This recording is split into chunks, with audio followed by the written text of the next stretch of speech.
आ रहे थे, कई जने देख रहे होंगे, कई लोगों ने हमको टीवी पे या सोशल मीडिया पे देखा होगा, कई साथियों ने, बड़े बुजुर्गों ने देखा भी नहीं होगा। कल भी हम गए थे, वहां चर्चा कर रहे थे कि ये बच्चे बच्चे हैं। एक साथी ने कह दिया था कॉलेज से निकल के आए।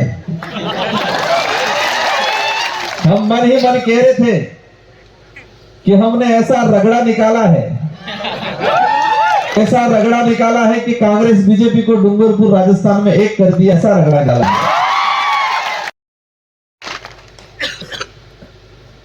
उम्र कम है, शरीर भी कम है, लेकिन तजुर्बा और हौसला बहुत शानदार जोरदार है। और ये ठान के आए हैं, ये तो शुरुआत है, ये तो शुरुआत है।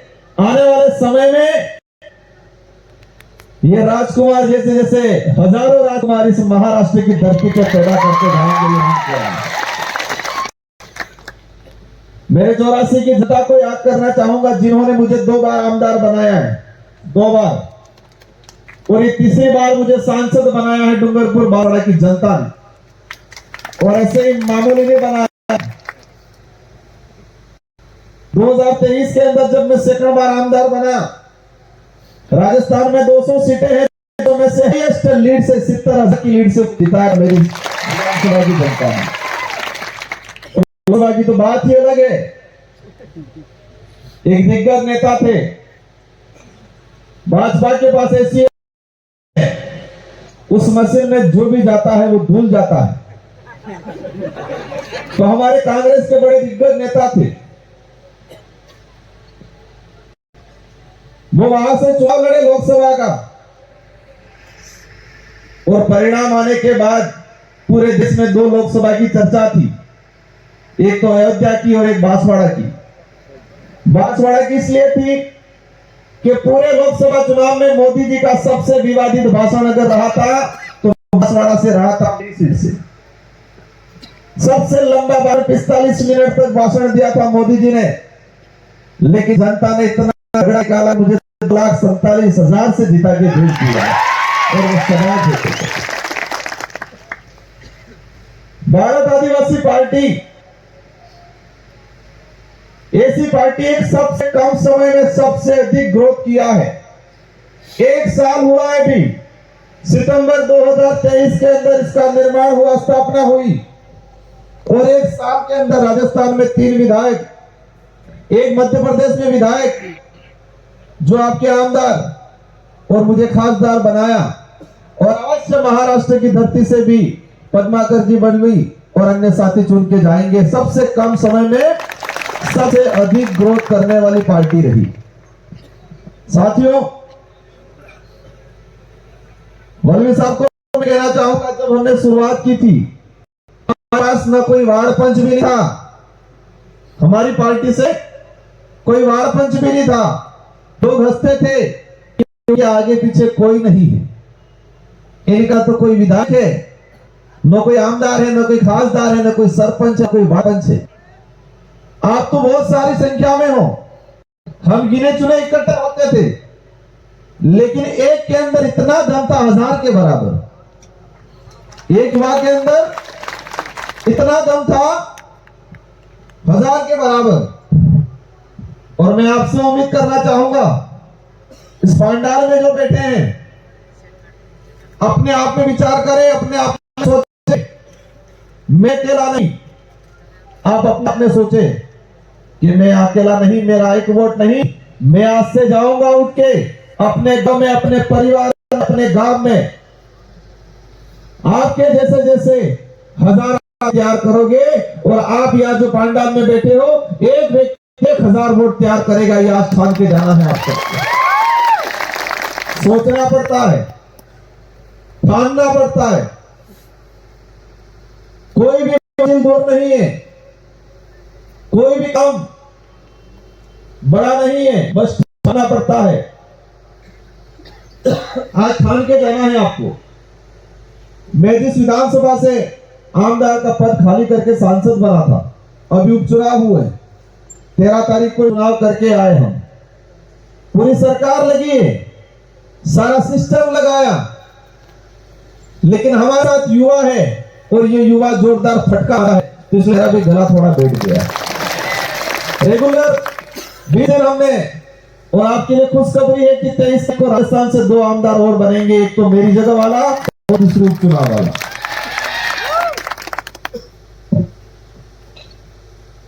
अब मैं आपका जो प्रतिनिधित्व करने वाले पद्माकर जी, उन पे आता हूं। उनका मैंने सुना, जब महाराष्ट्र के अंदर कई उम्मीदवार दावेदारी के लिए आ रहे थे, दावेदारी के लिए आ रहे थे, और जब इनका नाम सामने आया, हमारा एक ही लक्ष्य था कि हम सीटें 2 उतारे 4 उतारे, लेकिन अच्छे और टिकाऊ लोग होने चाहिए, ये लक्ष्य था हमारा। जब इनका नाम आया, मैं आज खुल के बताना चाहूंगा, जानकारी मिली 2 बार 3 बार एमएलए रहे, मिनिस्टर रहे, तो हमारे दिमाग में लग गया नहीं यार कैसे होंगे, लेकिन सच्चाई जानी, पता चला कि 3 बार विधायक रहे, 1 बार मिनिस्टर रहे हैं, किसी के पास कोई ज्यादा पैसा नहीं है। ये बात हमको अच्छी लगी, क्योंकि जिसके पास पैसा ज्यादा है उसने सरकार का भला नहीं किया होगा। हमें जानकारी मिली 3 विधायक रहे, मिनिस्टर रहे, लेकिन उन्होंने पैसे इकट्ठा नहीं किया है, जनता की सेवा की है। कुछ समय भाजपा को नहीं किया था, लेकिन भाजपा ने महाराष्ट्र के आदिवासियों के साथ अन्याय करने का जो काम शुरू किया, बोगस आदिवासियों को आपके साथ सम्मिलित करने का, आपका हक मारने का, लाने का काम किया, उस पार्टी को उसी दौरान लात मारी। ये बात अच्छी लगी उनको। क्यों छोड़ी वो? क्योंकि आपके हक खाने वाले लोग ला रहे थे, बोगस आदिवासियों के सम्मिलित करके आपके आने वाले भविष्य का गला घोटने का काम कर रही थी भाजपा। उस बात से उन्होंने ठुकरा दिया और उन्होंने कहा कि हम नहीं, हम समाज के साथ अन्याय नहीं होने देंगे। ये बात अच्छी लगी। जब जानकारी मिली ये युवाओं के आंदोलन लड़ते थे, आदिवासी समुदाय की जमीन की लड़ाई लड़ी, आरक्षण की लड़ाई लड़ी, इनका बैकग्राउंड जाना हमने, तो बहुत शानदार लगा। हमने कहा आगे से नहीं सोचना है, हमारी पार्टी से ये चुनाव लड़े, ये ठान लिया था। और मैं आपको आश्वासन दिलाना चाहूंगा उनकी तरफ से, ये आपके साथ कभी धोखा नहीं करेंगे।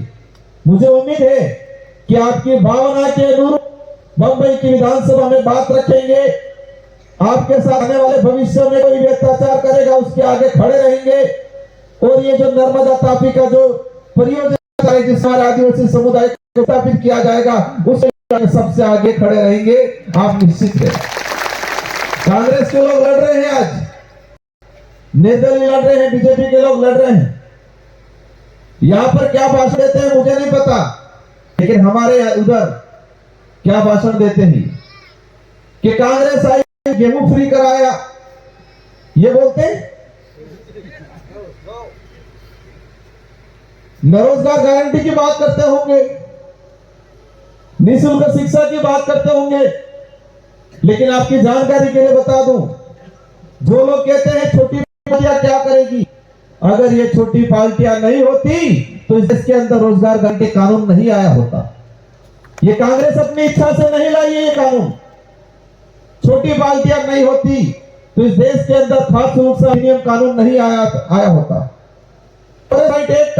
वन अधिकार अधिनियम कानून, अगर छोटी पार्टियां नहीं होती तो वन अधिकार अधिनियम कानून नहीं आया होता। सुना का अधिकार अधिनियम इन छोटी पार्टियों की मेहरबानी है। कांग्रेस इसके नाम से वोट मांगती है, लेकिन आपकी जानकारी में होगा, पहले यूपी की सरकार बनी, मनमोहन जी प्रधानमंत्री बने, 17 से 18 पार्टियों ने मिलकर बनाया, और छोटी पार्टियों ने कहा सोनिया गांधी जी को, अगर आप देश के अंदर रोजगार गारंटी कानून लाओगे, आप देश के अंदर खाद्य सुरक्षा अधिनियम लाओगे, देश के अंदर जो आदिवासी समुदाय वन विभाग में रह रहा है वो फॉरेस्ट राइट एक्ट का अधिकार दोगे तो हम समर्थन देंगे। उस समय उन्होंने कहा, मजबूरी बनी, कहा बिल्कुल हम करेंगे।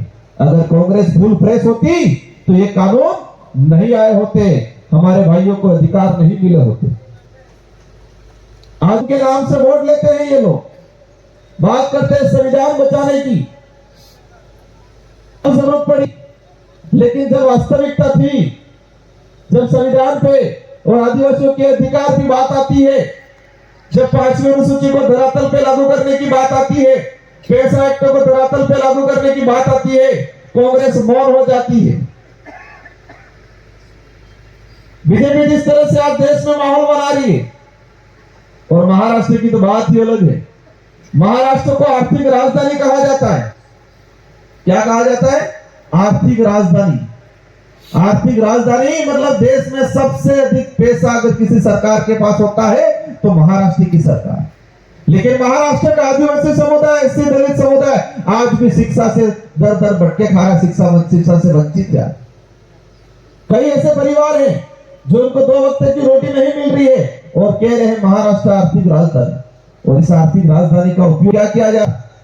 सरकार को तोड़ने में किया जाता। वही कहता है, लोगों को मजबूर किया जाता है, लोगों को डराया धमकाया जाता है, आमदार को डराया धमकाया जाता है। और महाराष्ट्र में इतना तोड़फोड़ हो, समझ नहीं आ रहा किधर क्या हो रहा है। सरकार को जनता बनाती है और ये जनता पांडाल में बैठी हुई है, तो अक्कल कुआ की विधानसभा का निर्णय ये जनता करेगी, न कि पैसे वाले करेंगे, न बड़े पद वाले करेंगे, जनता करेगी। आपको समझना होगा, जो विधायक आमदार उम्मीदवार अगर पैसा बांटता है, दारू बांटता है, आपको प्रलोभन देता है, लालच देता है, समझ लेना आपके भविष्य का सबसे बड़ा दुश्मन वही है। आपके आने वाली पीढ़ी का सबसे बड़ा दुश्मन वही है जो चुनाव में पैसा बांटने की बात करता है। दम पैसे के दम पे मैदान में आए हैं, वो समझ लेना आपके भविष्य का सबसे बड़ा दुश्मन वही है। आपके जंगल जमीन को बेचने का काम करेंगे, आपके रिजर्वेशन पे अटैक आएगा तब नहीं बोलेंगे, क्योंकि उनके दिमाग में ये रहेगा पैसा दिया है। फिर के साथियों, हमने राजस्थान में एक नारा लगाया है, अगर जबरदस्ती देते तो ले लेना, लेकिन वोट मत देना। जबरदस्ती देते हैं तो ले लेना, लेकिन वोट नहीं देना है। कह देना है ये तो ब्याज आया है, मूलधन तो बाकी है, मूलधन तो पद्माकर जी को, ये तो ब्याज आया है और मूलधन तो पद्माकर जी को जिता के बंबई में भेजेंगे, तब शुरू करेंगे मूलधन। तो ये क्या है? आज आप सब देखते होंगे क्या हाल हो रहे देश के। भाजपा कह रही है देश को हम आगे ले जा रहे हैं, विश्व गुरु बना रहे हैं। अच्छा, हमारा देश विश्व में एक सर्वोच्च स्थान पे होना चाहिए, क्योंकि हमारा देश है, हम भी चाहते हैं। लेकिन विदेश की सारी कंपनियों को बुला बुला के हमारा जो ट्राइबल इलाके की जो जमीनें हैं उसकी सर्वे कराई जा रही है। आज देश में कितना आदिवासी है वो सर्वे नहीं करा रहे ये लोग। 2011 के बाद से आज तक जनगणना नहीं की। अंग्रेज भी उनसे ठीक थे, अंग्रेज भी हर 10 साल में सर्वे कराते थे, लेकिन उन्होंने सर्वे नहीं कराई जाती। इन पहाड़ों में कहां पर बॉक्साइट है, कहां पर सोना है, कहां पर लोहा है, कहां पर तेल निकल रहा है, ये सर्वे कराई जा रही है। लेकिन इस देश का आदिवासी कितना है वो सर्वे कराने की बात आती है, बीजेपी मुंह पे पट्टी लगा देती है। समझ लो कि जो हमारी गणना के विरोध में है, जो हमारी अलग से एक आइडेंटिटी, आदिवासी के अलग से आइडेंटिटी देने, अलग से कॉलम देने के विरोध में है, वो समझ लेना वो आने वाले भविष्य को खत्म करेंगी, हमारी पहचान को खत्म करेंगी। जंगल में जानवर कितने हैं उसकी सर्वे हो जाती है, लेकिन इस देश में कितना समुदाय क्या है उसकी सर्वे नहीं होगी। ट्राइबल का फंड कैसे आएगा सेंट्रल से? महाराष्ट्र में कितनी पॉपुलेशन है ओरिजिनल, उसके अलग से कॉलम बनना चाहिए। मैं उस बात पे ज्यादा नहीं जाना चाहूंगा, लेकिन मुझे जानकारी में आया कि महाराष्ट्र का ट्राइबल का जो फंड था, ट्राइबल डिपार्टमेंट का फंड, उसको उपयोग में नहीं किया गया, उसको दूसरी स्कीम में लगाया गया। आदिवासियों का पैसा दूसरी योजना में लगाया गया और हमारी बहन बेटियां बैठी हुई हैं।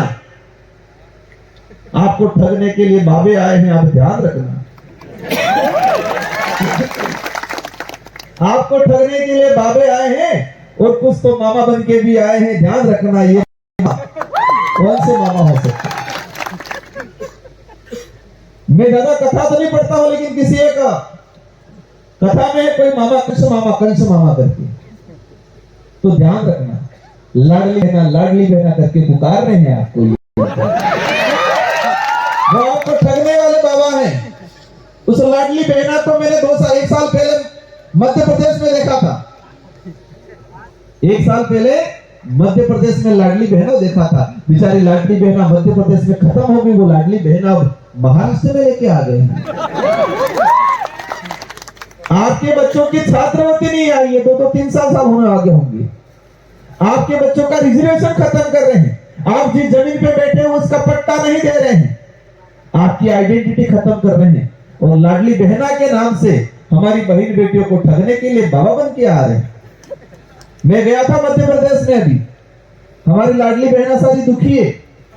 बेचारे के खाते में चुनाव से पहले तो 3 महीने तक तो पैसा आया, चुनाव जैसे हुआ पैसा खाता बंद, लाडली बहना आ महाराष्ट्र में। ध्यान रखना, ये ठगने वाले बाबा हैं, इस देश को ठगा है जोरदार तरीके से, और लाडली बहना के नाम से कह देना हमें वो नहीं मिले चले, हमें हमारे बच्चों को अच्छी शिक्षा मिलनी चाहिए। जब हम हॉस्पिटल में जाती है तो हमको अच्छी दवाई होनी चाहिए, हमको रिजर्वेशन मिलना चाहिए, हमको जमीन का पट्टा मिलना चाहिए, जिस जमीन पे जितना हमारा कब्जा है वो मालिकाना हक मिलना चाहिए। ये लड़ाई है हमारी। सच्चाई पता करना, मध्य प्रदेश ज्यादा दूर नहीं है। मध्य प्रदेश की सारी लाडली बहना दुखी है। आज कहती है मामा जी ने बहुत ठगा हमको, मामा बन के बाबाओं ने बहुत ठगा, खाते में नहीं आ रहा। अभी तो आपको चुनाव के लिए डालेंगे, मैसेज आएगा हमारी लाडली बहना नहीं ठगना है। हमको सावधान हो जाना है, इस बार सतर्क हो जाना है, और महाराष्ट्र की धरती पे नई क्रांति लानी है। भारत आदिवासी पार्टी वो पार्टी है जो आपके भविष्य का निर्माण करेगी, आने वाली पीढ़ी का निर्माण करेगी, आने वाली पीढ़ी को सुरक्षा कवच के रूप में काम करेगी। ये पार्टी सत्ता की भूखी नहीं है, ये पार्टी किसान की लड़ाई लड़ने वाली पार्टी है। वो लोग सत्ता के भूखे लोग हैं। ये पार्टी आपके भविष्य में आपके बच्चों की रक्षा करेगी। की संविधान के जितने जो हमारे हित में प्रावधान है उनकी रक्षा करके धरातल पे इंप्लीमेंट कराने का काम करेगी। आज जब भी बात आती है, बीजेपी के कई लोगों ने खुला बोला है कि आरक्षण खत्म करेंगे, आरक्षण खत्म करने की बात आती है, वो लोग जोर से चिल्लाते हैं, लेकिन आदिवासियों के वोट चाहिए तब जोर से आते हैं। मणिपुर में आदिवासी बहन बेटे के साथ अन्याय हुआ, भाजपा की सरकार है, बहन बेटियों को नींवस्त करके सड़कों पे घुमाया, तब तो लाडली बहना याद नहीं आई। आज वोट चाहिए, लाडली बहना याद है। उनको एहसास कराना है कि देश के किसी भी कोने में अगर आदिवासी बहन बेटियों के साथ अन्याय होगा तो देश की आदिवासी बहन बेटियां मिलकर सरकार का रगड़ा करेगी। ये करना है। आज मैंने सही करके निकाला था डाटा। हम अंग्रेजों को गाली देते, बिल्कुल अंग्रेजों ने देश को लूटा, इन अंग्रेजों को हमारे पूर्वजों ने उनको भगाया, लेकिन अंग्रेज ईस्ट इंडिया कंपनी लेके आए थे। वो कंपनी व्यापार के लिए आई थी, लेकिन आज हमारे देश के बड़ा प्रधान मोदी जी विदेश में जा जाके बहुत सारी कंपनियों को बुला रहे, कह रहे हमारे देश में यहाँ सोना है, यहाँ पर चांदी है, यहाँ पर बॉक्साइट है, यहाँ पर लोहा है, आप आओ उसकी सर्वे करो, उसको निकाल के ले जाओ, हमको पैसा दो। गंभीरता वाली बात है। अगर हमारे देश की संपत्ति खत्म हो गई, यहाँ के मिनरल्स सारे निकाल लिए, आने वाले 20-25 साल 50 साल बाद जो सरकारें बनेगी, आने वाली पीढ़ियां क्या करेगी उपयोग, जब उनको दूसरे देश से निर्यात करके लाना पड़ेगा। कई के पास पर्याप्त मात्रा में कोयला पड़ा हुआ है, कई देशों के पास पर्याप्त मात्रा में लोहा पड़ा हुआ है जमीन में, लेकिन वो निकाल नहीं रहे। वो कंपनियों को भारत में बुला, यहां से निकाल के ले जाओ। हमको धर्म के नाम से बांट के, धर्म की चटनी चटा के सिर्फ बेचने का काम किया है। हमें हमारे देश को बचाना है, इसलिए आप सबकी जिम्मेदारी है। समय भी होने आ गया है। हम पहली बार आए हैं आप इस जगह पे, हालांकि पहले मैं कई बार आया हूं। आप सबसे रूबरू आज मुलाकात हुई है। आप आज से ठान लेना है कि हम सब पद्माकर वल्ली हैं, हम सब पद्माकर जी बन के काम करेंगे, और एक एक बूथ संभालोगे आप, एक एक जना 500 से 1000 वोट डलवाओगे। और मैं आपको आश्वस्त करता हूं, कोई कुछ भी कहे अकेले जाके क्या करेंगे। मैं भी पिछली बार 2 जने ही गए थे, अभी 5 जने हो गए और एक सांसद हो गया। और इतना मजबूर कर दिया सरकार को, मोदी जी आते हैं कई बार, राष्ट्रपति महोदय आने के लिए मजबूर हो गए। हमारे मुख्यमंत्री जी पहले साल में 1 या 2 बार आते थे, लेकिन भारत आदिवासी पार्टी का खौफ इतना है कि 1 महीने में 5 बार आते हैं। प्रधानमंत्री जी कभी नहीं आते थे, लेकिन हर 3-4 महीनों में प्रधानमंत्री जी आना शुरू कर दिए। और बीजेपी वालों को कह देना है कि हम वनवासी नहीं, हम आदिवासी है, इस देश के मूल मालिक। क्योंकि यहाँ सुना है मैंने कि वनवासी के नाम से संबोधन करके हमारी आइडेंटिटी को खत्म करने का काम किया जा रहा है। अंत में एक ही बात कहना चाहूंगा, जिन्होंने संविधान में हमारे प्रावधान दिलाए थे, ये कुदरत भी इतना साथ दे रही है हमें कि हमको जयपाल सिंह हुड्डा का जो हॉकी प्लेयर थे, कैप्टन थे, उनका हॉकी स्टिक वही हमारा चुनाव चिन्ह है। और उसी के आधार पे हम चुन के भेजेंगे पद्माकर जी को विधानसभा के अंदर, वही रक्षा करेंगे महाराष्ट्र के हक अधिकारों की। इन्हीं शब्दों के साथ आप से मैं 2 हाथ खड़े करके आश्वासन चाहूंगा, डरना नहीं है। वर्तमान 2 वक्त के पेट भरने के लिए नहीं, आने वाले भविष्य के लिए, स्वाभिमान के लिए भारत आदिवासी पार्टी के उम्मीदवार पद्माकर जी को हॉकी स्टिक के निशान पे भारी बहुमत से जिताओगे। ये 2 हाथ खड़े करके मुझे आश्वासन दो।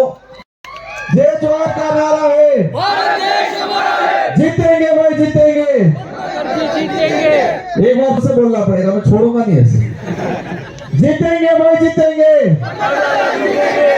जीतेंगे भाई जीतेंगे, पद्माकर जीतेंगे।